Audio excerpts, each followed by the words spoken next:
ശ്രീയെ കൊണ്ട് നച്ചുവിനെ വിവാഹം കഴിപ്പിക്കാമെന്ന്. ഇത് കേട്ടുകൊണ്ടാണ് നച്ചു അവിടേക്ക് വരുന്നത്. അപ്പച്ചിയുടെ സംസാരം കേട്ടതും അവളുടെ മുഖമൊന്നു തിളങ്ങി. അവൾ മുത്തശ്ശൻ്റെ മറുപടി കേൾക്കാനായി മുറിക്ക് പുറത്ത് തന്നെ നിന്നു. അതിന് സീത, നിന്റെ മോൻക്ക് പുറത്തു പോകണമെന്ന ഒറ്റ ചിന്തയല്ലേ ഉള്ളൂ. എൻ്റെ മോളെ ഇവിടെ നിന്നും എവിടേക്കും പറഞ്ഞു വിടാൻ എനിക്ക് താല്പര്യമില്ല.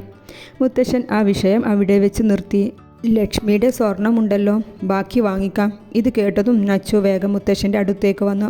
മുത്തശ്ശ, രാവിലത്തെ മരുന്ന് കഴിച്ചില്ലല്ലോ. അവരുടെ സംസാരം അവിടെ നിന്നു. നച്ചുവിനും അതുതന്നെയായിരുന്നു വേണ്ടത്. ശ്രീയും കാവ്യയും വീട്ടിലെത്തിയതും ശ്രീയേട്ടാ, ഒരു കാര്യം പറയാനുണ്ട്, വേഗം വാ. നച്ചു പറഞ്ഞുകൊണ്ട് ശ്രീയുടെ കൈയും പിടിച്ച് അവളുടെ റൂമിലേക്ക് കൊണ്ടുപോയി. കാവ്യ അവരുടെ പോക്ക് നോക്കി നിന്നു. ഇന്ന് രാവിലെ മുത്തശ്ശൻ്റെ റൂമിലുണ്ടായ സംസാരമെല്ലാം ശ്രീയോട് പറഞ്ഞു.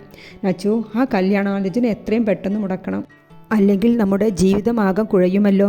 ശ്രീയേട്ടൻ എന്താ പറഞ്ഞു വരുന്നേ? നച്ചു വളരെ ആകാംക്ഷയോടെ അവൻ്റെ മറുപടിക്കായി കാത്തുനിന്നു. എടി മണ്ടി, മുത്തശ്ശൻ കല്യാണം ഉറപ്പിച്ചാൽ പിന്നെ ലക്ഷ്മി അമ്മായിയുടെ സ്വർണം നോക്കില്ലേ? ശ്രീയുടെ മറുപടി കേട്ടതും നച്ചുവിൻ്റെ മുഖം മങ്ങി. ശ്രീയേട്ടന് വേറെ പ്രശ്നമൊന്നുമില്ലേ എൻ്റെ കല്യാണം നോക്കുന്നതിന്? വേറെ എന്ത് പ്രശ്നം നച്ചു? മുത്തശ്ശൻ കൊച്ചുമോൾക്ക് ഏറ്റവും നല്ലതല്ലേ തിരഞ്ഞെടുക്കൂ. ശ്രീ വലിയ കാര്യത്തിൽ പറഞ്ഞു. ആ അതെ ശ്രീയേട്ടാ, ശ്രീയേട്ടൻ പറഞ്ഞത് ശരിയാണ്. ഇവർ സംസാരിച്ചിരിക്കുമ്പോഴാണ് കാവ്യ അങ്ങോട്ട് വന്നത്. നച്ചു, ഇന്നാ നിനക്ക് വേണ്ടി കൊണ്ടുവന്നതാ. അവൾ ഒരു ലേഡീസ് വാച്ച് കൊടുത്തു. താങ്ക്സ് കാവ്യ. വെൽക്കം. ശ്രീയേട്ടാ, ഇത് നിനക്ക് വേണ്ടി ന്യൂ മോഡൽ ഐഫോൺ ആയിരുന്നു. അത് കാവ്യ, ഇതിന് നല്ല വിലയായില്ലേ? ശ്രീ സന്തോഷത്തോടെ ചോദിച്ചു. പിന്നെ എൻ്റെ മുറച്ചെറുക്കന് ഏറ്റവും നല്ലതല്ലേ ഞാൻ തരേണ്ടത്. ഇത് കേട്ടതും നച്ചുവിൻ്റെ മുഖമൊന്ന് മാറി. ശ്രീ അത് കാണുകയും ചെയ്തു. കാവ്യ, ഇത് എനിക്ക് വേണ്ട, എൻ്റെ കയ്യിൽ ഒരെണ്ണമുണ്ട്. ശ്രീ നച്ചുവിൻ്റെ മുഖത്തേക്ക് നോക്കി ഫോൺ കാവ്യയുടെ കയ്യിലേക്ക് കൊടുത്തു. ശ്രീയേട്ടൻ വാങ്ങിച്ചോ? ഈ മോഡൽ ഫോൺ അല്ലേ ഏട്ടൻ വാങ്ങാൻ ഉദ്ദേശിച്ചിരുന്നത്? നച്ചു പറഞ്ഞതും ശ്രീ അത് കയ്യിൽ തന്നെ വെച്ചു. താങ്ക്സ് കാവ്യ. നച്ചു, നിന്നോട് ഞാൻ എന്നാ പറഞ്ഞേ ഈ മോഡൽ ഫോൺ വാങ്ങണമെന്ന്? കാവ്യ പോയതും ശ്രീ നച്ചുവിനെ പിടിച്ചു നിർത്തി ചോദിച്ചു. അത് പിന്നെ എൻ്റെ നച്ചു, എന്താ നിനക്ക് പറ്റിയേ? ശ്രീ അവളുടെ മുഖം കൈക്കുമ്പിളിലെടുത്ത് കൊണ്ട് ചോദിച്ചു. ഒന്നുമില്ല ശ്രീയേട്ടാ, എനിക്ക് വെറുതെ സങ്കടം വരുക. അവൾ അവൻ്റെ കൈ എടുത്തു മാറ്റി ഇരു കൈ കൊണ്ടും മുഖം അമർത്തി തുടച്ച് അടുക്കളയിലേക്ക് നടന്നു. അവിടെ ചെന്നപ്പോൾ കാണുന്നത് സീത ഒരു സൈഡിലിരുന്ന് കരയുന്നതാണ്. അയ്യോ അപ്പച്ചി, എന്താ പറ്റിയേ? നച്ചു ഓടി അവരുടെ അടുത്തേക്ക് വന്നു. നച്ചുവിനെ കണ്ടതും സീത അവളെ കെട്ടിപ്പിടിച്ച് കരയുകയാണ്. എന്താ അമ്മ, എന്താ നിങ്ങൾക്ക് രണ്ടാൾക്കും? ഒന്നുമില്ല. സീത മുഖം തുടച്ച് ഉച്ചത്തേക്കുള്ള ഭക്ഷണം റെഡിയാക്കാൻ നിന്നു. കൂടെ നച്ചുവും. ശ്രീ ഇരുവരെയും നോക്കി അടുക്കളയ്ക്ക് പുറത്തേക്ക് നടന്നു. രാധികയുടെ റൂമിൻ്റെ അടുത്തുകൂടെ പോയപ്പോഴാണ് ശ്രീജയുടെ ഉച്ചത്തിലുള്ള സംസാരം കേൾക്കുന്നത്. ശ്രീ അവിടെ തന്നെ നിന്നു. എൻ്റെ കാവ്യ, നിനക്ക് ഇത്രയും ബുദ്ധിയില്ലേ? ജിത്തു, നിൻ്റെ അമ്മയോട് നിർത്താൻ പറയേ. ഒരാൾക്ക് ഗിഫ്റ്റ് കൊടുക്കുന്നത് എൻ്റെ ഇഷ്ടമല്ലേ? അതിന് ഇവരെന്തിനാ ഇങ്ങനെ ക്വസ്റ്റ്യൻ ചെയ്യുന്നത്? കാവ്യയും ഉച്ചത്തിൽ സംസാരിക്കുന്നുണ്ട്. ശ്രീ വേഗം ഫോൺ റെക്കോർഡ് ബട്ടൺ ഓൺ ചെയ്തു. ഇത്രയും വിലയുള്ള ഫോണും വാച്ചും കൊടുക്കാൻ ആ ശ്രീക്കും നച്ചുവിനും എന്ത് സ്റ്റാറ്റസ് ആണുള്ളത്? ലോക്കൽസ്. ശ്രീജ വീണ്ടും പറഞ്ഞുകൊണ്ടിരിക്കുകയാണ്. ശ്രീ അവരുടെ സംസാരമെല്ലാം റെക്കോർഡ് ചെയ്തു അവിടെ നിന്നും പോയി. നച്ചു, ആ എന്താ ശ്രീയേട്ടാ? കാവ്യ തന്ന വാച്ച് എവിടെ? അത് റൂമിലുണ്ട്. അത് നമുക്ക് വേണ്ട. എൻ്റെ ഫോണും വാച്ചും അവർക്ക് തന്നെ തിരിച്ചു കൊടുക്കാം. ശ്രീ അതും പറഞ്ഞ് നച്ചുവിൻ്റെ റൂമിലേക്ക് പോയി. നച്ചു കൂടെയും. ഈ ശ്രീയേട്ടൻ എന്താ? കാവ്യ സ്നേഹത്തോടെ തന്നതല്ലേ? ഓ, ആ സ്നേഹം നമുക്ക് വേണ്ട എന്നാ ഞാൻ പറഞ്ഞത്. ശ്രീ അതും പറഞ്ഞ് അവളുടെ വാച്ചും അവൻ്റെ ഫോണും എടുത്ത് കാവ്യയുടെ അടുത്തേക്ക് പോയി. നച്ചു അവൻ്റെ പുറകെ പോയി. അവർ ഫുഡ് കഴിച്ചു കൊണ്ടിരിക്കുകയാണ്. ചെറിയമ്മ, ഇത് ഞങ്ങൾക്ക് വേണ്ട. ഇതെന്തിനാ എനിക്ക് തരുന്നേ? ശ്രീജ കഴിക്കുന്നതിനിടയിലായി പറഞ്ഞു.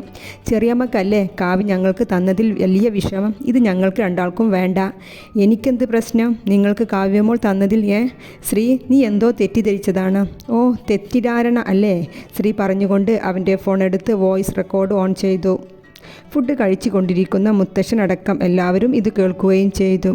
ശ്രീജ ഇവിടെ നിന്ന് എങ്ങനെ രക്ഷപ്പെടും എന്ന രീതിയിൽ പരുങ്ങുകയാണ്. എന്താ ശ്രീജ ഇത്? കാര്യം നിങ്ങൾ എൻ്റെ മീനാക്ഷിയുടെ മക്കളും മരുമക്കളും ഒക്കെ തന്നെയാ. പക്ഷേ എൻ്റെ വീട്ടിൽ വന്ന് എൻ്റെ കൊച്ചുമക്കളെ വിലയിരുത്താൻ ഞാൻ ആർക്കും അധികാരം തന്നിട്ടില്ല. എൻ്റെ മീനാക്ഷി മരിക്കാൻ കിടക്കുമ്പോൾ പോലും ഒരെണ്ണം വന്നിട്ടില്ല. അവളുടെ സ്വത്തെല്ലാം കള്ള ഒപ്പുമിട്ട് അവളെ പറ്റിച്ച് അമേരിക്കയിൽ കയറിയ നിങ്ങളെ കളവിമാനമുണ്ട് എൻ്റെ കൊച്ചുമക്കൾക്ക്. അത് ഓർത്തോ? മുത്തശ്ശൻ പറഞ്ഞുകൊണ്ട് അവിടെ നിന്നും എഴുന്നേറ്റ് പോയി. എൻ്റെ ശ്രീയേട്ട, എന്ത് പണിയാ കാണിച്ചേ? അവർ പറഞ്ഞത് മുഴുവൻ റെക്കോർഡ് ചെയ്തു കൊണ്ടുവന്നിരിക്കുന്നു. ആരും അറിയാതെ ആ സാധനമെല്ലാം അവർക്ക് കൊടുത്താൽ പോരായിരുന്നോ? ഇതിപ്പോൾ മുത്തശ്ശന് സങ്കടമായി കാണും. എൻ്റെ നച്ചു, ഇവരുടെ വരവിൻ്റെ ഉദ്ദേശം നിനക്കറിയാഞ്ഞിട്ടാ. ഈ തറവാട് മുത്തശ്ശൻ്റെയും എൻ്റെ അച്ചമ്മയുടെയും പേരിലാണ്. ഇത് മുത്തശ്ശന് ഇന്ന് ആർക്ക് വേണമെങ്കിലും കൊടുക്കാം. ഇനി ബാക്കിയുള്ള അച്ചമ്മയുടെ ഈ ഭാഗം കൂടി കൈക്കലാക്കാനാണ് ഇവറ്റകളുടെ വരവ്. ശ്രീയേട്ടൻ വാ, മാമ വിളിക്കുന്നുണ്ട്. നിന്റെ മാമൻക്ക് ഞാൻ ചെയ്തത് പറ്റിയിട്ടുണ്ടാവില്ല, പൊന്നനിയനെയും അനിയത്തെയും പറഞ്ഞത്. ശ്രീ പുച്ഛിച്ചുകൊണ്ട് പറഞ്ഞു. വാ ശ്രീയേട്ടാ. നച്ചു അവനെ പിടിച്ചു വലിച്ചു കൊണ്ടുപോയി. ശ്രീ, എനിക്ക് സംസാരിക്കാനുണ്ട്, ജിത്തു അവരുടെ അടുത്തേക്ക് വന്നുകൊണ്ട് പറഞ്ഞു. എന്താ ജിത്തു, ഇനി എന്തെങ്കിലും ബാക്കിയുണ്ടോ? അമ്മ പറഞ്ഞതിൽ ഞാൻ നിങ്ങൾക്ക് രണ്ടാളോടും ക്ഷമ ചോദിക്കുകയാണ്. ശ്രീ ശ്രദ്ധിക്കാത്ത പോലെ നടന്നുപോയി. ജിത്തുവേട്ട, അതൊന്നും പ്രശ്നമില്ല കേട്ടോ. ജിത്തുവേട്ടൻ ടെൻഷൻ ആവല്ലേ, മുത്തശ്ശൻ വിളിച്ചിരുന്നു, പോയി നോക്കട്ടെ. നച്ചു ശ്രീയുടെ പിന്നാലെ ഓടിച്ചെന്നു. ശ്രീകുട്ട, കാവ്യ കൊണ്ടുവന്ന അതേ ഫോൺ പോയി വാങ്ങിക്കോ. എൻ്റെ കൊച്ചുമക്കൾ ആരുടെ മുന്നിലും മോശമാവരുത്. അതൊന്നും വേണ്ട മുത്തശ്ശ, ഞങ്ങളുടെ കയ്യിൽ പുതിയ ഫോണുണ്ട്. ഞാൻ അപ്പുവിനെ വിളിച്ചു പറഞ്ഞിട്ടുണ്ട്, മുത്തശ്ശൻ പറഞ്ഞു.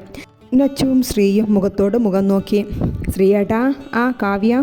ശ്രീയേട്ടാ, സോറി, ശ്രീജമാമിക്ക് ബുദ്ധി അല്പം കുറവാ, അതാണ് വായിൽ വന്നത് അതേപോലെ വിളിച്ചു പറയുന്നത്.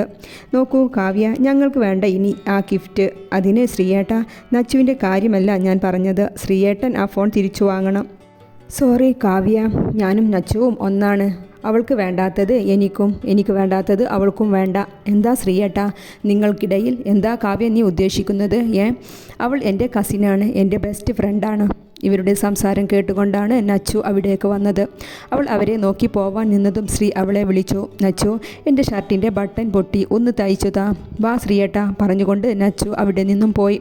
കൂടെ ശ്രീയും. കാവ്യ അവരുടെ പോക്ക് നോക്കി നിന്നു. നച്ചു, കാവ്യക്ക് എന്തോ എന്നോടൊരു അറ്റാച്ച്മെൻറ്റ് കൂടുതൽ ഉള്ളതുപോലെ ഓരോന്നും പറഞ്ഞ് എൻ്റെ പിന്നാലെ തന്നെ ഉണ്ട് അവൾ. ശ്രീ നച്ചുവിൻ്റെ റൂമിൽ ബെഡിൽ കിടന്ന് ഗെയിം കളിക്കുകയാണ്. നച്ചു അടുത്തിരുന്ന് അവൻ്റെ ഷർട്ടിൻ്റെ ബട്ടൺ തയ്ച്ചു കൊടുക്കുകയാണ്. ഇത് കേട്ടതും നച്ചു അവൻ്റെ മുഖത്തേക്ക് ഒന്ന് നോക്കി. നല്ല ഓഫറല്ലേ ശ്രീയേട്ടാ, അവളെ കല്യാണം കഴിച്ചാൽ ഏട്ടൻ്റെ സ്വപ്നമെല്ലാം പൂവണിയും. വേണ്ട മോളെ, അവൾ കുഴപ്പമില്ല, പക്ഷേ അവളുടെ അച്ഛനും അമ്മയും. സത്യം പറയാലോ നച്ചു, രാധിക അപ്പച്ചി എൻ്റെ അച്ഛൻ്റെ പെങ്ങളാണെങ്കിലും അവർ ഒരു എച്ചിയാടി. അച്ചമ്മയെ പറ്റിച്ച് പണം കൊണ്ട അമേരിക്കയിലെത്തിയത്. ഇപ്പോൾ വലിയ മദാമയാണെങ്കിലും ഒക്കെ തറകളാണെടി.